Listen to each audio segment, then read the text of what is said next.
Hey everybody, Mr. Wheeler here with a quick video here that I think will be helpful for the homework you're doing over the weekend, where you're practicing the writing of very, very quick, concise, focused rhetorical analysis intros for those analysis essays. So when you guys are doing a timed writing, you definitely do not want to spend a large amount of time here creating something that is designed to make this really magnificent first impression, but ultimately is just kind of fluff and isn't really getting into the meat of your analysis, what you're going to be doing in your body paragraphs as you actually talk about the specific strategies that the author is using. You want your intro to be fast, and you want it to really quickly convey all the relevant info, so all the info about the context of the piece of writing, all the stuff that establishes the situation to which the speaker is responding, and then really clearly outlining the argument that the speaker is trying to make. So today I'm just really quickly going to lay out an example for you. The handout that you were provided explains this in a fair amount of detail, showing you that template to use with some other examples. I just thought showing you like one more case might be kind of helpful. And this is my introduction that I would write for the Kennedy speech, which is the 2012 prompt that you guys are starting to look at today. So let's assume that I'm looking at this prompt for the very first time. I'm marking it up the way that I suggest you guys do, and I'm looking for all the little interesting tidbits that help me establish background, get the elements of SOAPs so that I can more confidently figure out exactly what the author is trying to achieve. So I might go through and note things like, okay, this is taking place in 1962, so historically I know this is a period of great strife for America internationally. The Cold War is raging, if it can be called that, but we know that there's a lot of tension between the United States and the Soviet Union. We know that the Vietnam War is about to be breaking out in a much wider sense. We currently have soldiers in Vietnam, or at least military advisors, and things are starting to heat up, and that's creating tension, and there's this kind of feeling of anxiety and a need to build up our defenses. It also notes in the passage here that the United States was emerging from a recession, so even more tension and pressure upon the American populace. Not only do we have war seemingly brewing on the horizon, but economic times are also hard. So a lot of unease and discomfort that's kind of lying at the heart of the American populace right now. And then this is kind of like the central feature, of course, the most important piece of background. The nation's largest steel companies raised prices by 3.5%. Okay, so this detail is really, really crucial. It's showing this callous misunderstanding of what the American people need. It seems to be a rejection of the struggles people are going through, or at least an unwillingness to concede that other people are having a hard time. It looks like corporate greed. So this is a pretty important piece of info. Kennedy, who had repeatedly called for stable prices and wages as part of a program of national sacrifice, held this news conference on April 11th. Okay, so the fact that he has called for this again and again and again, that's pretty important too. It means that he's going to be coming to the podium with a sense of deep frustration and perhaps a feeling of betrayal because he has been asking for everyone to do this. This is a program of national sacrifice. And he might feel as though he has been betrayed by these companies, and the American people are being let down. They're putting their best foot forward, and they're trying to fulfill their end of the bargain. The steel companies are not.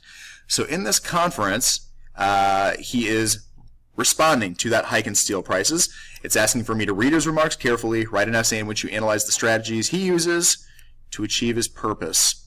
Here's the little kernel or seed of our thesis statement. Okay, I know that when I write my thesis, I need to establish exactly what his purpose is, and I've got to explain what kinds of strategies he's using to do it. So what is he trying to inform his audience of? What is he trying to persuade them to do? What behavior does he wish to motivate from them? Okay, so I've pulled quite a bit of info out of just the intro, and I'm going to now read over the passage. Won't do that live in front of you. There's no need for me to here. Just suffice it to say that you've got to read that passage pretty carefully, now starting to look for where those interesting rhetorical moves are that help the author to achieve his purpose. Okay, so now guys, I'm going to just jump into the intro writing part of this. So let's say that I've read through the entire piece. I've noticed that there are a lot of interesting patterns. There are a lot of interesting things going on. I see that Kennedy has some pretty harsh and condemning diction to use to describe what the steel companies are up to and to try to vilify them, to make them look like the bad guys. Same use of diction here to heighten the sense of tension and the graveness of the situation, to make it seem as though this is a really, really serious time and a horrible time for such a hike in prices. I see that he is appealing to the audience's sense of patriotism, because he talks about how Americans are making these incredible sacrifices, that our defenses are at stake, and yet the steel companies are not really like fulfilling their end of the deal, which kind of sparks this sense of patriotic outrage. I see him doing some stuff that's meant to like unite him with the American people. You know, Kennedy is a very wealthy man. He comes from a background of extreme privilege, but we see him doing a lot of things like saying the American people will find it hard, as I do, to accept this situation. And we see the use of the plural when he's talking about who's being wronged. He says we, not hey, you guys are being wronged, but we are. So this, among several other tools, are at work. We see some parallel structure that's heightening this sense of the widespread consequences of these price hikes.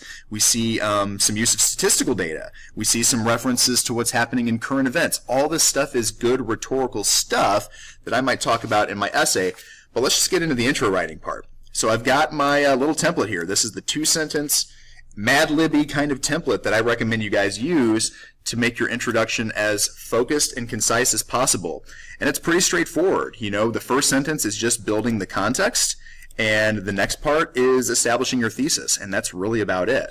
So here is the way I would follow my own little template here. Okay, so first thing is you want to establish what kind of work are we looking at. So in genre and title. Well, it doesn't have a title, but I can say in his briefing to the American public, because that's the format in which he's doing his speaking. Bold this, maybe shrink it down a little so it's all going to fit on one screen. His briefing to the American public. Okay, so we need to immediately name the author. Oops, still in giant size, aren't I? See if that is better. President Kennedy. And what is he doing? Well, I need a verb describing the author's intentions. Well, what he seems to be doing over the course of the piece is outlining many of his grievances. Grievances meaning his complaints. His many grievances against steel producers. And I want to explore the specific subject matter that he's talking about in a little more detail. So he's mad at these steel producers whose price hikes had arrived at a moment of, I want to say that things are bad both home and abroad. So let's say a moment of domestic and international crisis. In other words, like all this is happening at the worst possible time. So this is all just like the contextual stuff. Here's the kind of piece. Here is the subject matter the author is dealing with. Here's what's going on, which is kind of pushing him to feel the need to respond. Now I'm ready to lay out my thesis, okay? And it's got to be answering the question I was asking myself when I was first looking at the prompt. Well, what is Kennedy's goal, and what strategies are helping him to achieve it? So I'm going to go ahead and just explicitly list terms here. Keep in mind you don't have to do this. You can use more of an umbrella statement to say that many different kinds of tools are used, but I think I can name a few of the heavy hitters. So using appeals to his audience's patriotism, because that's happening quite a bit. Sharply critical diction, because again, there's quite a bit of this. I could lean on many different cases of it as I work my way through the piece. And let's just say, for this example, he's using a fair amount of statistical data, because there are at least a couple of different moments where he talks about how, well, actually, the profits for steel companies have been soaring, and the cost of production is going down, and all these figures kind of help logically suggest there's no reason for this hike to happen. So I'll just say he's using statistical data, okay, using these tools. Let's get into this part of my template. So the author is doing this in order to, I might say, Kennedy, what's his goal? He sparks outrage amongst his audience.